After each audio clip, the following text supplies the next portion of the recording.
Today's adventure, we are working on the injection pressure regulator valve right here. So what I've already done ahead of time is I've unplugged it, and you can see this is the original connector right here. The original harness that I did the fuel pump key on wire for. So we'll go ahead and swap this out with the one that I bought, but we'll get to that after we change out the IPR itself. So if this is loose, like mine is, let me see where I can get my hand in there. You can literally just unthread the back retainer, and it's just a nut. And then you can pull.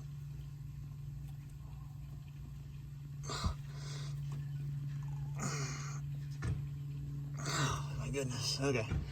I need to find, it looks like it's actually been leaking. This is not good. Okay, so I need to find a tool to go ahead and pull that out real quick. Hold on. All right, so there's a spacer right there, the nut, and I was able to pull it off right here. But you can see it's pretty dirty. She's been in there. I'm pretty certain that's the original with 300,000 miles on it. So now we need to get, I believe, 1 3/8 in there.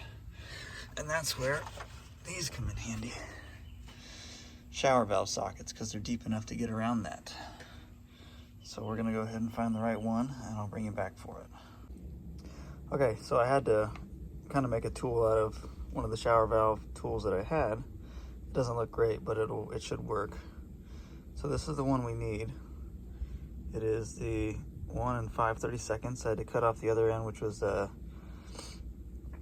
think 9/32, but it was too long lengthwise to fit with the CNC fab fuel line head in there, and I'm not keen on removing all those. But now this will fit, and we still have access to the holes, even if it's all the way in there. So this should work. Now it's just a matter of, will I have enough leverage with the little pin that comes with it? So we'll come over here, and real quick, we'll make sure the pin that I have, she's tight, but it fits. Yeah, that'll work. But originally it comes with 2, so you gotta line it up just right. I figured I don't have the most room up here, so I want to give myself the best chance at getting this on there on the first try. So what I found is I have to go under this high pressure line and then over and on. Hey, there we go. Okay, so I'm on it now. Let's see here if I can get in my own way.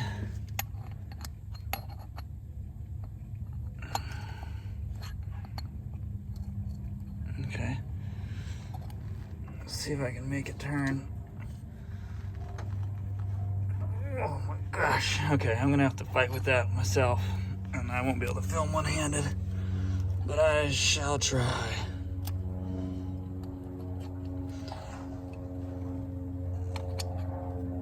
For the betterment of YouTube, I shall try. Oh my gosh. Okay. I need to find something to stick on there to try and use as leverage, but man, is that sucker on there tight. Good thing is about this, because I know it fits now, and because all my little holes that I drilled are a little off, they're not quite concentric to each other, I can just adjust it where I need to. And this is actually a little big for what we need. So, oh my goodness. Sweet Jesus, that is tight. Okay, I'll have to put the camera down and pop it loose and then get the other IPR in there. But with this, we're gonna lose an extra 100 or so cc's from this riffraff high volume spacer that I have in here. So yeah, with the CNC fab fuel head up here, it just does not fit. You can see that right here, it was coming way over here, about 3/4 of an inch past, and because of that, because the opposite end was larger, it wasn't fitting. So it was just sitting up at an angle on there. So it's just pushing it down, and I just could not get it in. And obviously it wouldn't slide past like that. So I figured, I don't really use this for other than this now. So one of them broken is okay. But I might take off this fuel line right here, the feed line, just so that way I have a little more throw to it. Yeah, I think that's what I'll do to make my life easier right here. Okay, we'll be back in just a second. So it took some work, but got it out. So we can see the nice new, come on. There we go. So, focus. So you can see the nice new O-ring on there. How it just comes up just barely proud right there. That's what we want. This one's nice and round back here at the top. This bad boy, that sucker's crushed. And that thing is non-existent. So we'll see if this fixes the idle and starting issues. We've already done the ICP, the injection control pressure sensor. This is your injection pressure regulator valve. So you can see how dirty this one was, over 300,000 miles, how clean this one is. So I'll clean it up real quick, keep it nice and lubed, and then we'll go in. Okay, so I had to use a vice grip on my little pin. You can see that I bent it earlier, but now you can see the IPR. That's some old fuel that I gotta get out, but you can see it down in there. It is as tight as I can make it, not just, you know, gung-hoing it with a impact ugga-dugga or anything, but as tight as I was before, for sure. So now we'll go ahead and grab all the other parts. We'll put it back together. I'll take these, keep them in their grease bag, so we don't want to lose any part of these. So, genuine Ford part. So we want to install this with the electrical connector to the back. I'm gonna go up to the body, just like so. Then we take our spacer. So I'm trying to do this one-handed.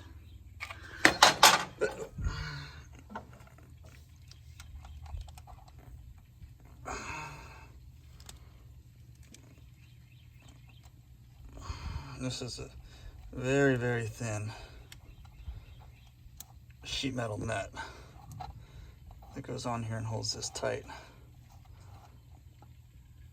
So you want to get it in there, and then against the internet's best wishes, we just simply want to get it tight. We do not want it coming loose. Remember, it's sheet metal. And if you're ever worried, you can come out and check it yourself when you're doing maintenance on your truck. It should be one of those things you check anyway. So now we're gonna go ahead and replace this old harness right here. It's original, 300,000 miles. And like I did before, we'll go ahead and probably splice this one in for now. But you can see that this is a new harness from Riff Raff. Just send them your VIN number, and that's the easiest way. Just email them and ask them with a link to whichever one you need, and then they'll actually correct you. They're super cool. I like talking to those guys. They're helpful. Yep, there it is right there. So we can see a brand new connector right there. So we'll get after this here in a second, because we're gonna need that fuel pump. So I'll bring you back in a second. So I'm gonna take this original IPR that I have. It is beat up. I probably need to do the nut on the new one the correct way, because that's how it goes. I think I have it backwards, but I'll fix that in a minute. I actually have a rebuild kit that I bought with that new IPR for this exact reason. this door's all messed up. Because, I believe it's in here actually. Yeah, there it is right there. So, a new IPR, well, I've read a lot of varying information on the forums, because that's always a good idea. But a lot of guys say that the IPR, if it's still operating, because this one was, and it was running, I mean, it had a rough idle low, but everyone knows that if it has a really, really bad idle, then it won't run at all. It did shut off the other day while I was running it, but I think that's kind of a mixture of a couple different things, but we'll get to that. So these O-rings, we'll swap those out. All right, come on, focus, dang it. All right, swap out these O-rings, oil them up, and then we're gonna put them back in the OE bag that I have, wrap it up, and we're gonna write big old spare. Because it's always good with a 7.3, even if you have a 6.0 in any year, is if your original IPR works, save it. Use it as a known good if you ever have to diagnose a problem. So if you get a brand new IPR, and all of a sudden it just quits running, and everything is looking good on your scan tool or whatever, swap it out to a known good, test it again. If it does the same thing, then you know that there's something else wrong. You know, it could be an ICP, it could be your crank position sensor, throttle, which those very rarely ever go bad, but still, that's a problem down the road. So we'll save this, and just in case, I believe, yeah, it even comes with a new Alliant Power pigtail, just in case as well. So I didn't realize that came with it, but okay. So we'll go ahead and put that together, and then put it in the bag, and we'll save that. Maybe not in the truck, but probably in the toolbox, because I have a little like parts box that I use for spare things like this. The original ICP though, that's bad. I think compared to this, it's easily maybe a third the price, if not less. So, and the ICPs were the same between, I believe, the 7.3 all years, and I think the 6 liter. I probably should have a full-size spare, because that's always a good idea with these trucks, just because the electronics can be wonky over all the years. So we'll get to it. Okay, we got everything hooked back up. I know it's just a fuel sensor, but whatever. It helps protect it. So this is our blue wire from fuel pumps relay over there, over to what is now a nice bright green wire. So this was the fuel heater key on, and this was water and fuel sensor, I believe. I don't remember for sure, but anyway. Oh, that's what I wanted to check was the that's right, I wanted to check that. I want to see if there's water back here, because this draws from the bottom of the tank, and I was concerned actually that we might have water.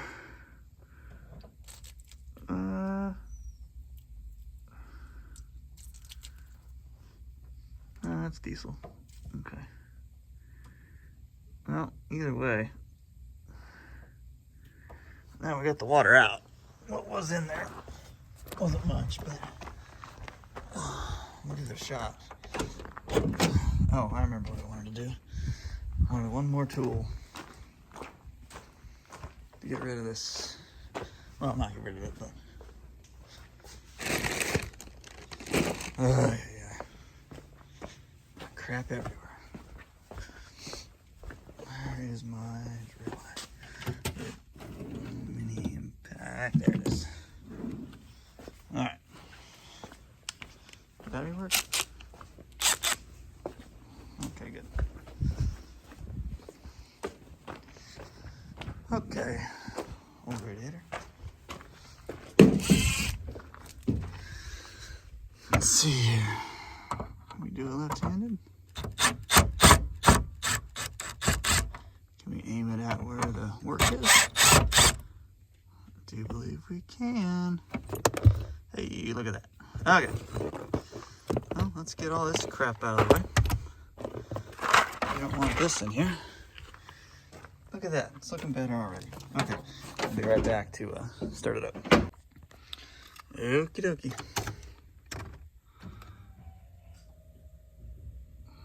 Lift pump's running. I don't hear any crazy leaks up here. With the glow plug cycle, because it's a blistery 62 degrees today. So let's see. Come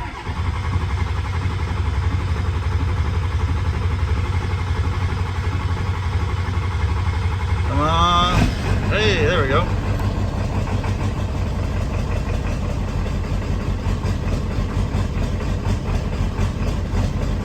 It might die, but it's got to get the oil pressure back up.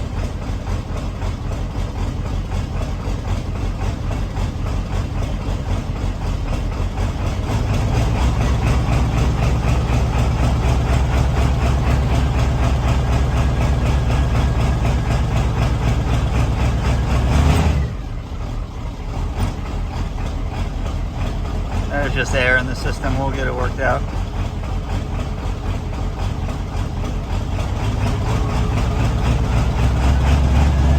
There we go. Much better.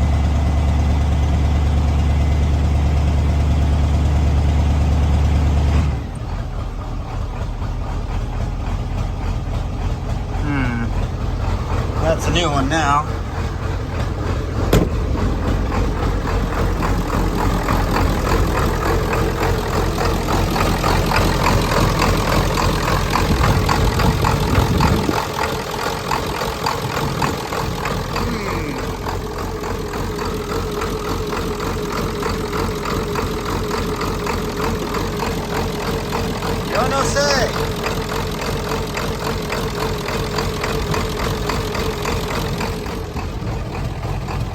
Now we're still leaking. It's leaking now.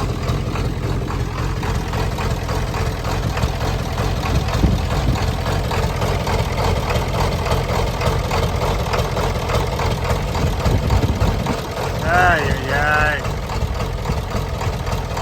Jesus. Ay.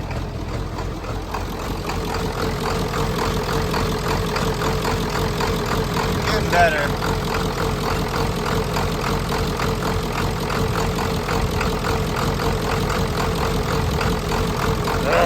Transmissions needs to be rebuilt anyway.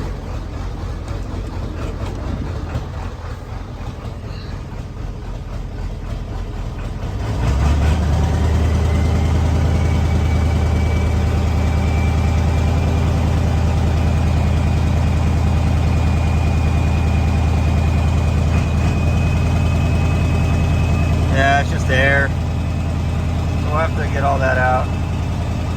Charging real well though, good oil pressure, all the fuel. Obviously coolant won't come up for a little bit, but let's see here if the switch works. Alright, maybe not, whatever. Oh, that's right, I wired it clean, I wired it through. Alright, so never mind.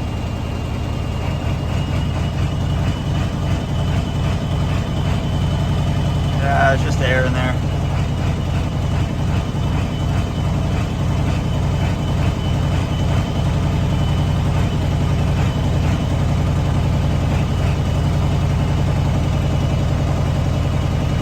We'll just run it for a few minutes and just, if it blows up, it blows up. Oh well. Okay. Bye-bye.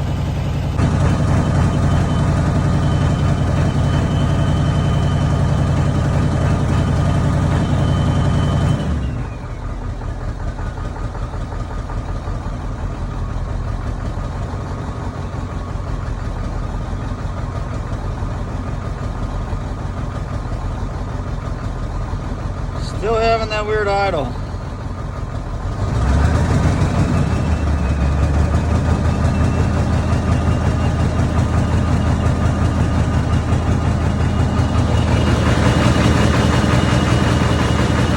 Don't quite know what that is, to be honest.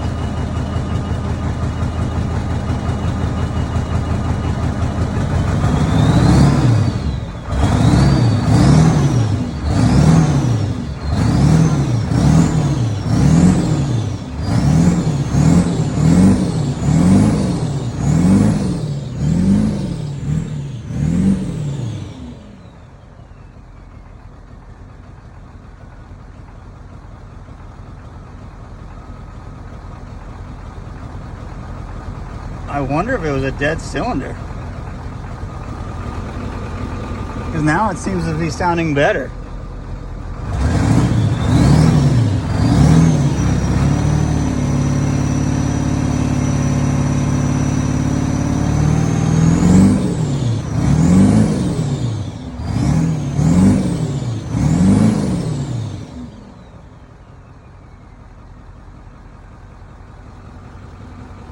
I thought we had a clogged injector, not cylinder. Because now it sounds way better. Sounds like a clean running diesel. I